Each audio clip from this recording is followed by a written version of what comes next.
Você já reparou como quase todo mundo começa uma dieta do mesmo jeito, vai até o espelho? Olha para a barriga.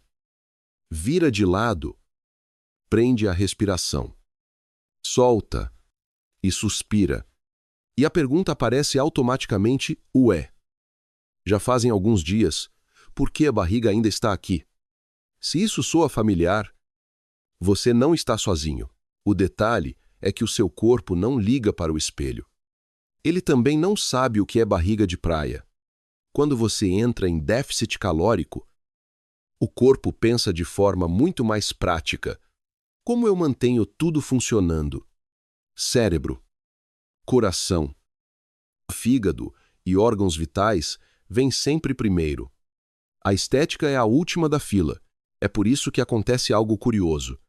Algumas pessoas emagrecem e continuam com a sensação de barriga dura, inchada.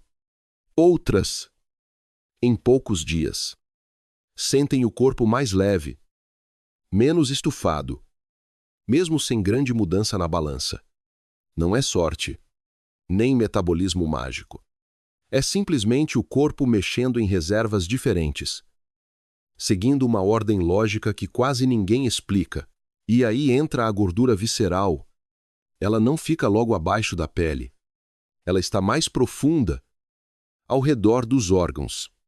Você não consegue beliscar, não vê no espelho, mas ela influencia diretamente a inflamação, sensibilidade à insulina e até como sua barriga se comporta depois das refeições. O ponto interessante é que a gordura visceral é metabolicamente mais ativa.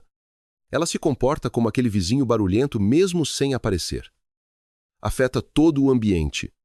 Por isso, quando você cria um déficit calórico, o corpo costuma mexer nela relativamente cedo. Mas calma. Isso não significa uma queima espetacular em 7 dias. A ciência é bem menos cinematográfica. O que acontece nesse período é mais sutil, mais progressivo. Só que, se você entende esses sinais iniciais, para de se frustrar. Para de exagerar e começa a usar esses primeiros dias como uma base inteligente para o resto do processo. E é exatamente isso que vamos destrinchar a partir daqui. Nos primeiros dias de déficit calórico, é importante entender uma coisa. O corpo ainda não corre direto para a gordura. Ele age como alguém que começou a arrumar a casa. Primeiro, tira o que está mais fácil. O que está em cima da mesa.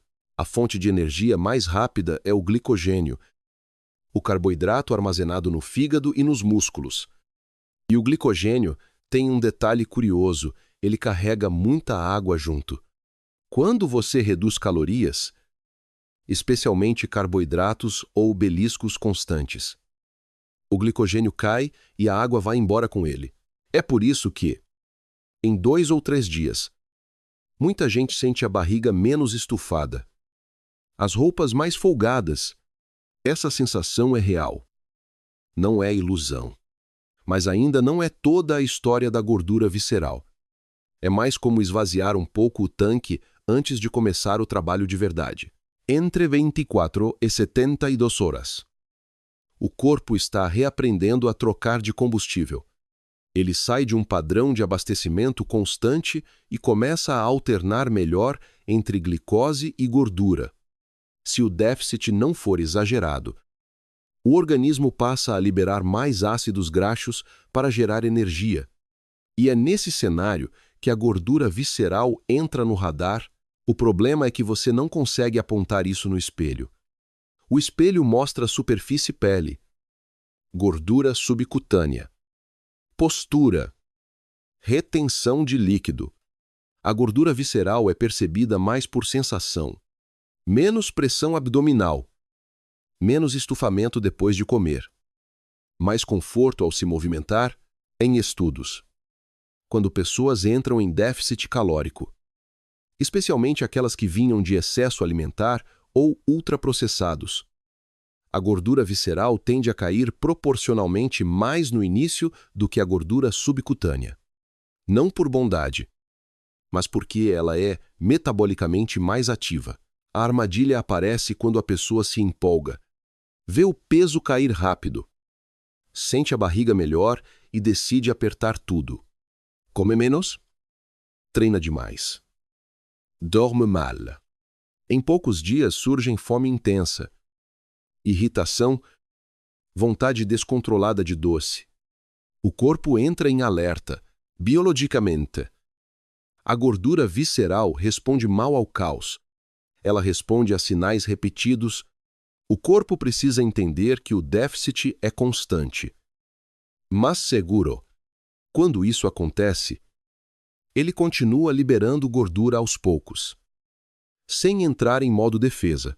Por isso, a melhor pergunta nesses 7 dias não é quantos quilos eu perdi, mas minha fome está mais controlável.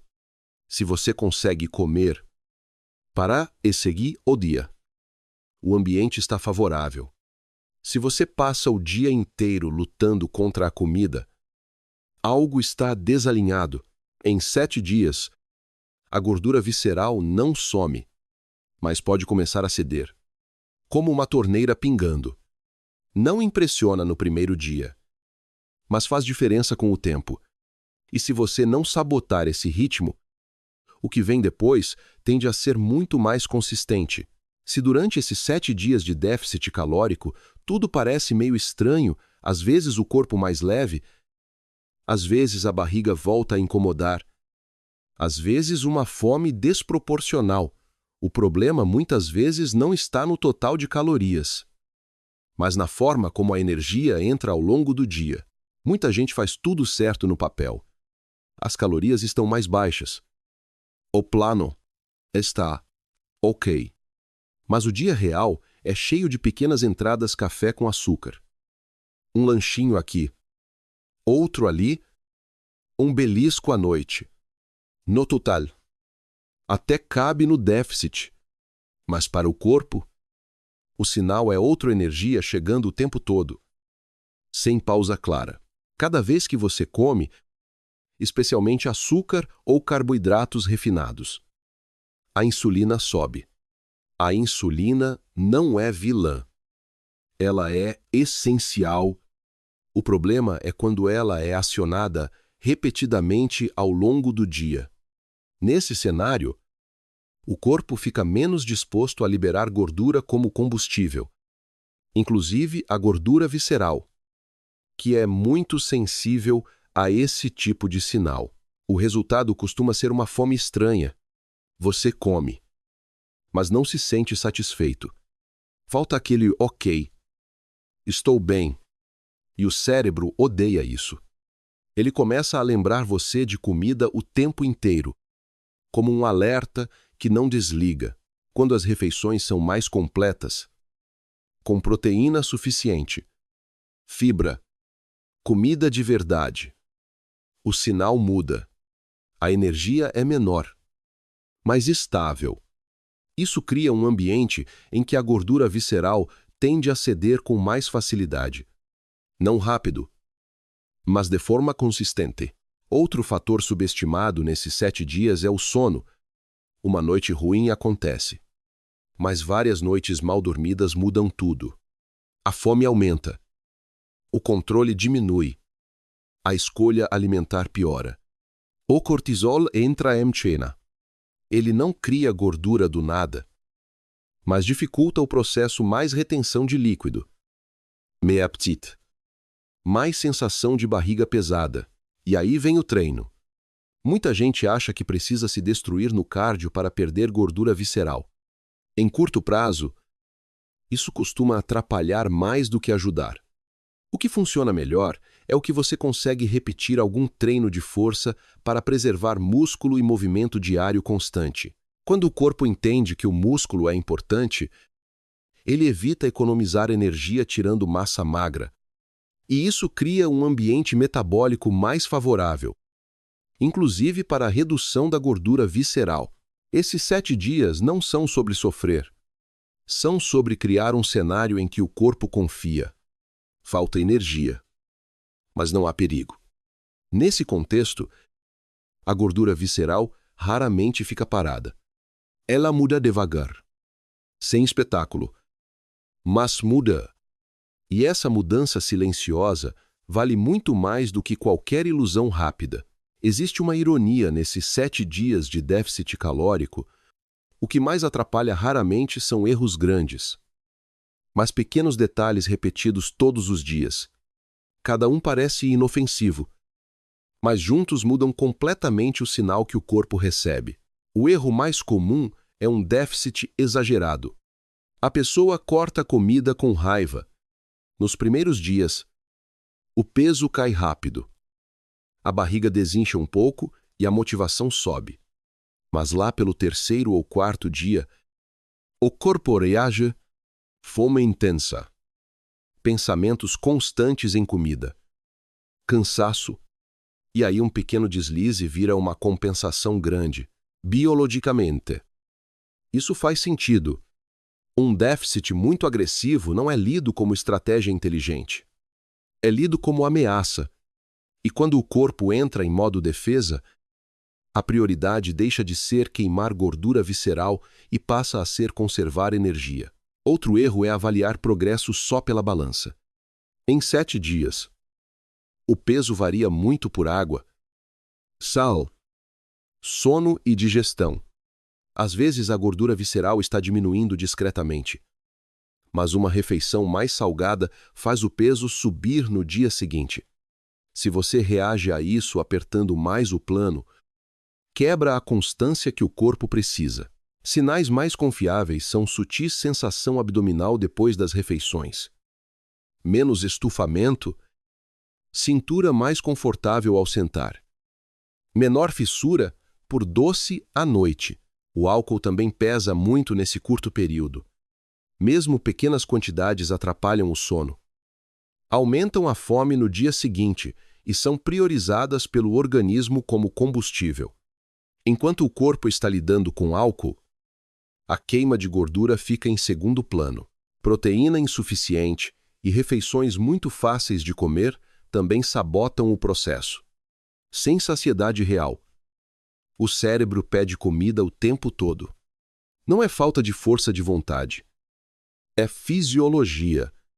Uma boa refeição em déficit é aquela que te faz parar de pensar em comida por algumas horas. Por fim, há o fator psicológico. Esses 7 dias não são um teste de sofrimento. São um teste de ritmo. Se todo dia é uma luta, algo está errado.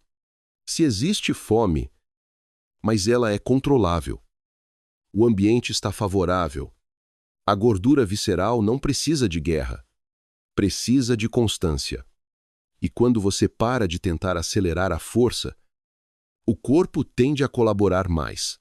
Depois de 7 dias de déficit calórico, a coisa mais importante não é o número na balança, mas a forma como você enxerga o processo.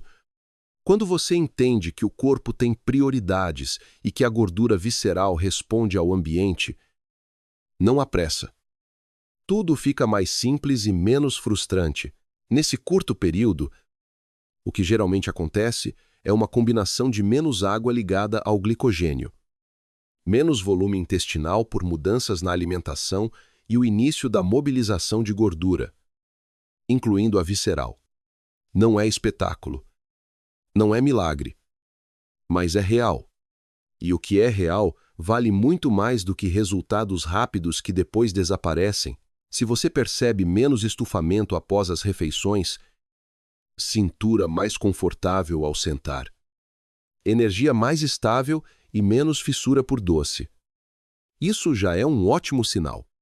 Mostra que o corpo está colaborando, não resistindo. Em vez de tentar fazer tudo perfeito, escolha um ponto para melhorar nos próximos 7 dias, dormir melhor, comer mais proteína, reduzir beliscos ou se movimentar com mais constância. Um ajuste pequeno, mas consistente, costuma ser suficiente para a gordura visceral continuar cedendo. Se esse vídeo te ajudou a entender melhor o que está acontecendo no seu corpo, deixa um comentário contando o que você decidiu ajustar. E se fez sentido para você, apoie o canal para continuarmos falando de saúde e consciência. calma e sem ilusões.